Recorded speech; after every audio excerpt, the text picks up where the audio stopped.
আজকের ভিডিওতে অসাধারণ 5টি অ্যাটাকিং ফরমেশন নিয়ে আপনাদের সাথে আলোচনা করতে চলেছি। যারা ডিএলএস গেমে বেশি বেশি করে গোল করতে চান এবং সবগুলো ম্যাচ ইজিলি জিততে চান, আজকের ভিডিওটি তাদের জন্য খুবই ইম্পর্টেন্ট হতে চলেছে। আজকের ভিডিওতে এমন 5টি ফরমেশন নিয়ে আপনাদের সামনে হাজির হয়েছি, যে ফরমেশনগুলোর একটি কোনো ফরমেশনে যদি আপনি বেশি বেশি প্র্যাকটিস করতে পারেন তাহলে ডিএলএস এর বস হবেন আপনি। সো হ্যালো ডিএলএস লাভার, আপনারা ইউটিউব চ্যানেলে যদি আপনি নতুন দর্শক হয়ে থাকেন তাহলে অবশ্যই চ্যানেলটি সাবস্ক্রাইব করে দিবেন, আর ফেসবুক থেকে দেখে থাকলে অবশ্যই পেজটাকে ফলো করে দিবেন। কি ভিডিওর শেষ অংশে জানতে পারবেন আমি কোন ফরমেশনে সব থেকে বেশি গেম প্লে করি এবং আমার ফেভারিট ফরমেশন কোনটা। সো কথা না বাড়িয়ে মূল আলোচনার দিকে ফিরে যাওয়া যাক। আজকের ভিডিওর 5 নম্বর পজিশনে যে ফরমেশনটাকে রেখেছি সেই ফরমেশনটি হচ্ছে 4-3-3 ফরমেশন। এই ফরমেশনটি একটি অত্যন্ত পরিচিত একটি ফরমেশন, যে ফরমেশনটি ব্যবহার করে আপনারা অ্যাটাকিং, ডিফেন্ডিং এবং মডারেট সবকিছুই খেলতে পারবেন। তবে এই ফরমেশনটি ব্যবহার করে আপনি অ্যাটাকিং এও খুব ভালো কাজে লাগাতে পারেন। তাই সবকিছু বিবেচনা করে এই ফরমেশনটাকে 5 নম্বর পজিশনে রাখা হয়েছে।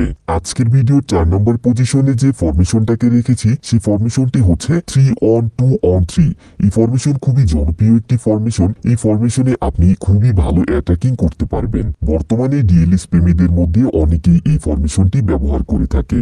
এই ফরমেশনটি দিয়ে মডারেটের পাশাপাশি আপনারা খুবই ভালো লেভেলের অ্যাটাকিং এ যেতে পারবেন এবং ইজিলি গোল করতে পারবেন। তাই সবকিছু বিবেচনা করে এই ফরমেশনটাকে 4 নম্বর পজিশনে রাখা হয়েছে। আজকের ভিডিও 3 নম্বর পজিশনে রাখা হয়েছে 4-on-2-3 ফরমেশন।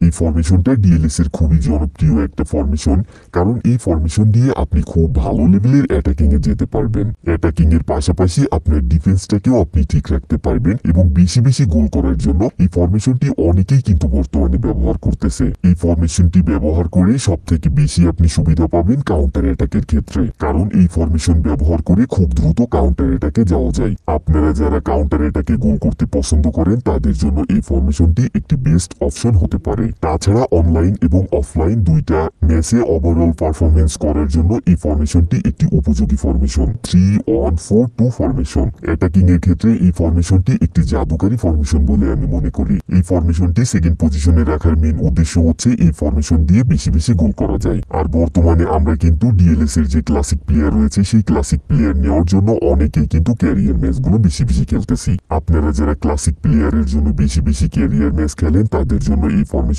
একটি উপযোগী ফরমেশন, কারণ এই ফরমেশনে আপনি দ্রুত অ্যাটাকে গিয়ে খুব দ্রুত গোল করতে পারবেন এবং প্রতি ম্যাচে প্রচুর পরিমাণে গোল করতে পারবেন। তবে লাইভ ম্যাচের ক্ষেত্রে এই ফরমেশনটাতে কিছুটা ঝুঁকি রয়েছে, কারণ এই ফরমেশনের ডিফেন্স সাইডে কিছুটা দুর্বলতা রয়েছে, যে কারণে আপনি যদি লাইভ ম্যাচ খেলেন অর্থাৎ গোল করার পাশাপাশি আপনি কিন্তু গোল খেয়েও বসতে পারেন। তাই আপনারা যারা বেশি বেশি ক্যারিয়ার ম্যাচ খেলেন এবং ক্যারিয়ার ম্যাচে বেশি বেশি গোল করতে চান তাদের জন্য এই ফরমেশনটি একটি উপযোগী ফরমেশন এবং সেরা ফরমেশন বলে আমি মনে করি। আজকের ভিডিওর সেরা ফরমেশনটি হচ্ছে 4-on-3-2 ফরমেশন। এই ফরমেশনে আপনি কিন্তু বেশি বেশি গোল করতে পারবেন। তাছাড়া আপনার ডিফেন্স লেভেলটাকে ঠিক রেখে, মডারেট ঠিক রেখে, সবকিছু ঠিক রেখে আপনি কিন্তু প্রচুর পরিমাণে গোল করতে পারবেন। এই ফরমেশনটি ব্যবহার করে আপনি অফলাইন এবং অনলাইন দুই জায়গাতেই খুব ভালো পারফরমেন্স করতে পারবেন, কারণ এই ফরমেশনে অ্যাটাকিং লেভেলে অনেকগুলো প্লেয়ার রয়েছে। তাছাড়া এটার ডিফেন্সটাও কিন্তু মোটামুটি স্ট্রং রয়েছে।